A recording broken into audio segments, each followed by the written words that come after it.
కార్తీక్ లేని దురద కందకెందుకు అన్నట్టే అయిపోయిందిగా. మొన్నటిదాకా టీడీపీ క్యాడర్ అంతా కొండంత రాగం తీసి చేసిన కామెంట్లకు అరే ఒగలెనుకొగలు ఏ కార్యంలో మాట్లాడినా, ఏం స్పీచ్ ఇచ్చినా, ఏ మీడియా మూతి ముంగట మైక్ పెట్టినా మా లోకేష్కు ఏం తక్కువ, ఆయననే డిప్యూటీ సీఎం కావాలి, ఏది ఏమైనా ఇది అమలు చేయాలి, ఇక రేపటికి రేపే లోకేష్ డిప్యూటీ సీఎం కావాలి అన్నట్టు మాట్లాడిండ్రు కదా. వాళ్ళందరి మాటలకు సైలెంట్ కౌంటర్ ఇచ్చిండు లోకేష్ సారు.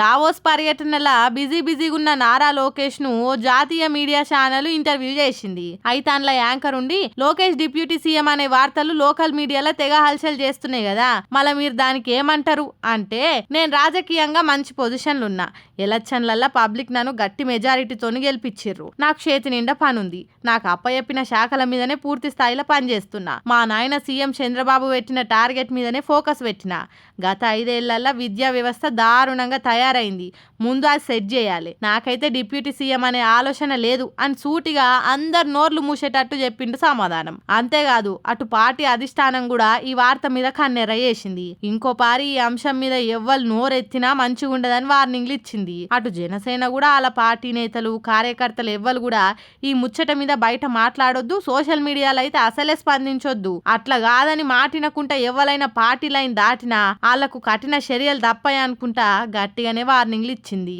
ఇక ఈ ముచ్చట తెలిసి అయితే ఇప్పట్లో మళ్ళీ పంచాయతీకి పడదపడ్డట్టేనా అని మాట్లాడుకుంటుర్రు అటు పాలిటిక్స్ ను బాగా ఫాలో అయ్యే పబ్లిక్.